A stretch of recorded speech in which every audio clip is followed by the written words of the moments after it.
찬송가 331장 다 함께 부르심으로 8월 17일 화요일 밤 기도회 시작하겠습니다.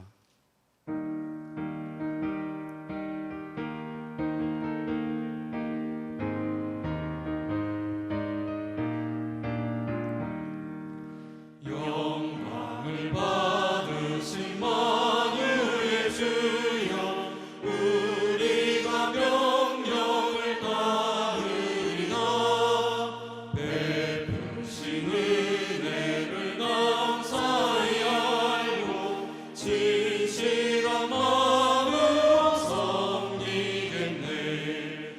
그 주의 은혜 주시는 대로 영원히 받들어 섬기겠네.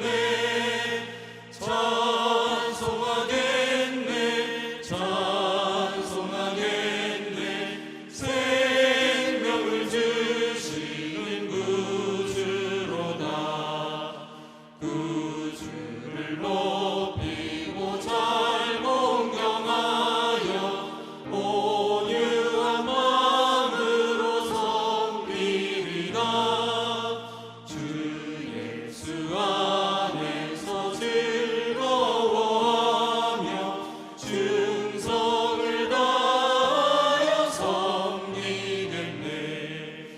그 주의 은혜 주시는 대로 영원히 받들어 섬기겠네. 찬송하겠네, 찬송하겠네. 생명을 주시는 구주로다. 예수를 믿고서 늘 사랑하여 참 기쁜 마음으로 섬기리라. 온 마음을 드리고 늘 순종하며 그 주를 영원히 섬기겠네. 그 주의 은혜 주시는 대로 영원히 받들어 섬기겠네. 찬송하겠네, 찬송하겠네. 생명을 주시는 구주로다. 아멘. 하나님 아버지, 성도들의 얼굴을 보며 찬양하는 모습, 기도하는 모습, 말씀 듣는 모습 보며 함께 주님 앞에 기도회를 한다면 얼마나 좋을까. 그 아쉬움 가운데 화요일 밤 기도회를 주님 앞에 드립니다. 이 시간 말씀으로 우리에게 오시옵소서. 기도할 때 흩어져 있는 성도들이 한 마음 한 영 되게 하여 주옵소서. 우리 어렵고 힘든 현실 가운데 오셔서 살아계신 하나님이 어떻게 역사하시는지를 깨닫고 경험하는 하루하루가 되도록 은혜 베풀어 주시기를 간절히 원합니다. 오늘도 말씀하시는 주님, 우리의 기도에 응답하시는 주님을 찬송하옵고 예수님의 이름으로 기도하옵나이다. 아멘. 하나님의 말씀은 로마서 5장 12절부터 21절입니다. 그러므로 한 사람으로 말미암아 죄가 세상에 들어오고 죄로 말미암아 사망이 들어왔나니 이와 같이 모든 사람이 죄를 지었으므로 사망이 모든 사람에게 이르렀느니라. 죄가 율법이 있기 전에도 세상에 있었으나 율법이 없었을 때에는 죄를 죄로 여기지 아니하였느니라. 그러나 아담으로부터 모세까지 아담의 범죄와 같은 죄를 짓지 아니한 자들까지도 사망이 왕노릇하였나니 아담은 오실 자의 모형이라. 그러나 이 은사는 그 범죄와 같이 아니하니 곧 한 사람의 범죄를 인하여 많은 사람이 죽었은즉 더욱 하나님의 은혜와 또한 한 사람 예수 그리스도의 은혜로 말미암은 선물은 많은 사람에게 넘쳤느니라. 또 이 선물은 범죄한 한 사람으로 말미암은 것과 같지 아니하니 심판은 한 사람으로 말미암아 정죄에 이르렀으나 은사는 많은 범죄로 말미암아 의롭다 하심의 이름이니라. 한 사람의 범죄로 말미암아 사망이 그 한 사람을 통하여 왕노릇 하였은즉 더욱 은혜와 의의 선물을 넘치게 받는 자들은 한 분 예수 그리스도를 통하여 생명 안에서 왕노릇 하리로다. 그런즉 한 범죄로 많은 사람이 정죄에 이른 것 같이 한 의로운 행위로 말미암아 많은 사람이 의롭다 하심을 받아 생명에 이르렀느니라. 한 사람이 순종하지 아니함으로 많은 사람이 죄인 된 것 같이 한 사람이 순종하심으로 많은 사람이 의인이 되리라. 율법이 들어온 것은 범죄를 더하게 하려 함이라. 그러나 죄가 더한 곳에 은혜가 더욱 넘쳤나니 이는 죄가 사망 안에서 왕노릇한 것 같이 은혜도 또한 의로 말미암아 왕노릇하여 우리 주 예수 그리스도로 말미암아 영생에 이르게 하려 함이라. 아멘.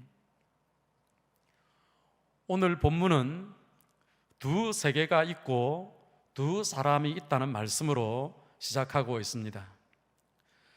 하나는 아담을 머리로 하는 죄와 사망의 세계 세상이고요, 다른 하나는 예수 그리스도를 머리로 하는 의와 생명의 세상입니다. 다른 말로 하면 사망이 왕노릇하는 세계와 의와 생명이 왕노릇하는 세계로 두 세계가 있다고 말한다는 얘기입니다. 따라서 이 세상에 사는 사람은 그 누구든 이 세계 중 하나에 속하게 되어 있습니다. 중간 지대는 없습니다. 아담을 머리로 하는 죄와 사망의 세상에 살든지 아니면 예수 그리스도를 머리로 하는 의와 생명의 세상에 살든지 그 둘 중 하나에 속하게 되어 있다는 것입니다. 그렇다면 의와 생명의 세상에 속하는 것은 어떻게 하면 되는 것일까요? 원한다고 되는 것일까요? 당연히 모든 사람은 의와 생명이 왕노릇하는 세상에 속하고 싶을 것입니다. 그러나 인간이 스스로 선택할 수는 없습니다.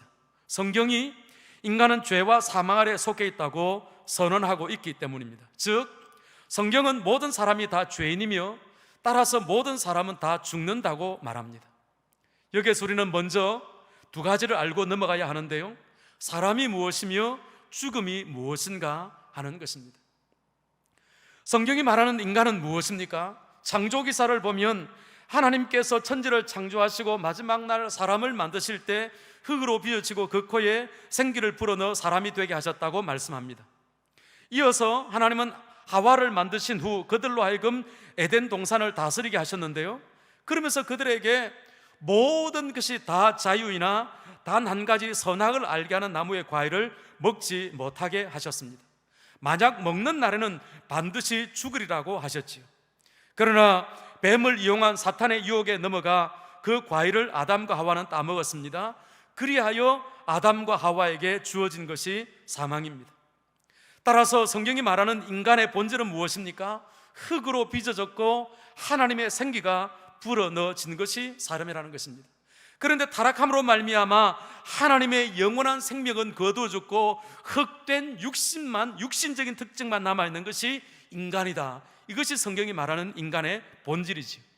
그러면 사망은 무엇입니까? 창세기 3장 19절에 내가 얼굴에 땀이 흘러야 식물을 먹고 필경은 흙으로 돌아가리니 그 속에서 내가 죄함을 입었음이라 너는 흙이니 흙으로 돌아갈 것이니라고 말씀합니다.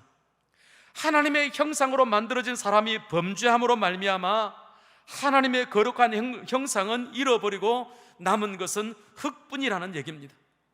이것이 바로 인간의 본질이라고 저는 여러분들에게 말씀을 드렸습니다. 흙에서 취하여졌고 흙에서 난 것을 먹고 살다가 흙으로 돌아가는 것이 인간이고 흙으로 돌아가는 바로 그것이 사망입니다.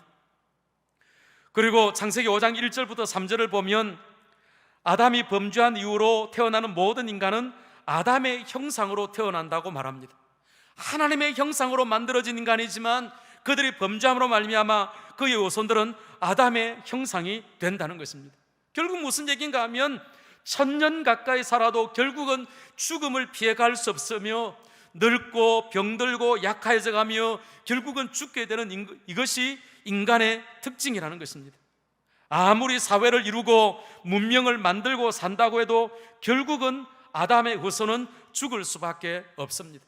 그뿐 아니라 성경이 말하는 죽음은 하나님의 생기, 하나님의 거룩한 호흡이 있은 성령, 하나님의 생명이 사라진 것이기 때문에 육신적이고 세상적인 것이 전부인 거룩한 하늘 생명, 우리 하나님의 생명, 우리 하나님과 더불어 교제하는 그런 신령한 것들이 없는 것이 또 다른 죽음의 모습이기도 합니다. 오늘 본문 12절을 보십시오. 한 사람으로 말미암아 죄가 세상에 들어오고 죄로 말미암아 사망이 모든 사람에게 임했다고 말합니다. 아무리 아름답고 아무리 선하고 아무리 의로운 것을 추구하며 산다고 해도, 또 아무리 사랑을 노래하고 아무리 지난 역사에서 이루지 못한 과학적인 성과, 천문학적인 성과를 이루어낸다고 해도 죽은 자를 살려낼 수 없으며 죽어가는 자를 살릴 수 없는 것이 인간의 현실입니다. 또한 절망하고 좌절하는 자들의 영혼과 마음을 치료할 수 없습니다. 하늘의 거룩한 생명, 우리 하나님의 생명을 맛볼 수 없게 되어 있는 이것이 아담 아래, 즉 죄와 사망 아래에 있는 인간의 현실입니다. 이것이 아담으로 말미암아 비롯된 일이고, 아담으로 말미암아 모든 사람이 사망을 벗어나지 못하고 사망의 종노릇을 하고 있는 것이 바로 우리의 현실이고, 오늘 본문은 그것을 우리에게 말씀하고 있습니다. 이처럼 사망이 왕노릇하는 것은 율법과 사실은 관련이 없습니다. 왜냐하면 율법 이전에 된 일이기 때문입니다. 13절에 보면 율법이 있기도 전에 죄가 있었고, 다만 죄가 무엇인지 혹은 인간이 스스로 죄인 줄 몰랐다가 율법으로 말미암아 죄인 줄 알았을 뿐이지, 죄도 있었고 죄로 말미암아 사망도 있었다고 성경은 이야기합니다. 율법으로 말미암아 구체적으로 무엇이 죄인지, 하나님 앞에서 어떤 것이 죄가 되는지 그것을 깨달았을 뿐이지, 죄는 이미 그전부터 존재하고 있었다는 얘기입니다. 율법과 상관없이 인간은 죄인이고, 인간은 죄에 매여 있고 사망에 매여 있는 바로 그것이 처절한 인간의 현실일 뿐입니다. 그런데 아담은 우리에게 절망만 안겨준 것이 아닙니다. 14절에 보면 아담은 오실 자의 모형이라. 어떤 면에서 모형이 되는 것입니까? 한 사람의 범죄로 말미암아 많은 사람이 죄 아래에 처하고 사망 아래에 처하게 되었던 것처럼, 한 분 예수님으로 말미암아 생명의 법이 모든 사람에게 미칠 수 있다는 것을 보여주는 그런 모형이 되었기 때문에 아담에게 긍정적인 측면이 있다는 것입니다. 또한 오늘 본문은 뭐라고 말합니까? 아담으로 말미암아 죄와 사망이 모든 사람에게 미쳤다면, 한 분 예수님으로 말미암아 의와 생명의 힘은 죄와 사망보다 더 크다는 겁니다. 더 놀랍도록 사람에게 미칠 수 있는 이 놀라운 일이 오늘 본문에 한 분 예수님으로 말미암아 벌어졌다고 우리에게 말씀하고 있습니다. 그러므로 오늘 성경이 우리에게 무엇으로 우리를 인도해 갑니까? 우리가 하나님 앞에서 자랑할 것이 없다는 것입니다. 무슨 얘기입니까? 세상적인 것이나 인간적인 것으로 우리가 하나님 앞에서 의롭게 되고 생명을 얻은 것이 아니기 때문입니다. 우리 모두는 죄인일 뿐입니다. 우리 모두는 절망적일 뿐입니다. 우리가 노래하고 우리가 의롭게 되고 우리가 생명을 누리게 된 것은 오직 예수 그리스도로 말미암은 의를 입은 것에 지나지 않기 때문에 우리가 자랑할 것이 없고, 영광은 오직 그 아들 예수로 말미암아 하나님께 돌려져야 마땅하다는 것입니다. 사랑하는 성도 여러분, 우리가 예수님을 믿는다는 것은 죄의 권세에서 놓여난 것입니다. 사망의 권세에서 놓여난 것입니다. 의와 생명의 세상으로 옮겨진 것입니다. 오직 우리 주 예수 그리스도의 그 은혜로 말미암아 우리에게 이런 놀라운 일이 벌어진 것이죠. 그렇다면 여러분, 지금 여러분을 지배하고 있는 것이 죄와 사망입니까? 의와 생명입니까? 그것을 어떻게 하면 알 수 있을까요? 20절에 보면 율법이 들어온 것은 범죄를 더하게 하려 함이라고 말씀합니다. 율법이 들어오지 않았으면 죄를 죄로 여기지 못했을 것인데, 율법으로 말미암아 죄를 죄로 깨닫게 되었을 뿐 아니라 양심이나 도덕적으로 죄가 아니라고 생각한 것들까지 하나님 앞에서 어떻게 죄가 되는지를 깨닫게 되었다는 것입니다. 여기서 의문이 하나 생기죠. 굳이 율법을 만드셔서 죄를 드러내지 말고 바로 구원하시면 되지 않았을까? 아니요. 이어지는 본문에 보면 죄가 더한 곳에 은혜가 더욱 넘쳤다고 말합니다.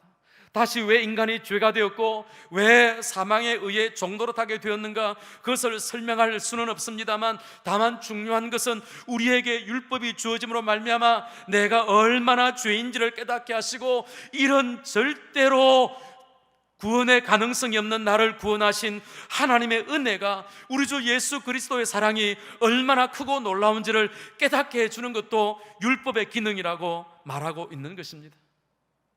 여러분, 은혜가 어디에 넘칩니까? 죄가 더한 곳에, 내가 죄인 줄 아는 사람에게, 주님이 아니면 나에게 더 이상의 의와 생명이 미칠 수 없는 그런 절망의 지대에 있었다는 것을 아는 사람에게 하나님께서 주신 은혜가 더욱더 넘쳐난다고 오늘 본문은 말씀합니다. 죄를 모르면 은혜를 모릅니다. 자기가 죄인인 줄 모르면 하나님 앞에 감사할 수 없습니다. 제가 여러분들에게 이런 질문을 드렸지요. 내가 지금 의와 생명의 지배를 받고 있는 증거가 무엇입니까? 그것은 나를 자랑하고 세상적인 것을 자랑하고 있으면 나는 여전히 세상에 매여 있고 육신에 매여 있는 율법적인 인생일 뿐입니다.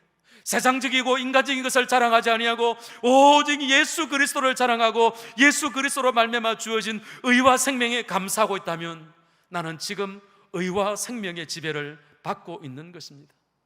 사랑하는 성도 여러분, 어떤 사람이 주님을 더 사랑할까요? 어떤 사람이 더 많이 감사할까요?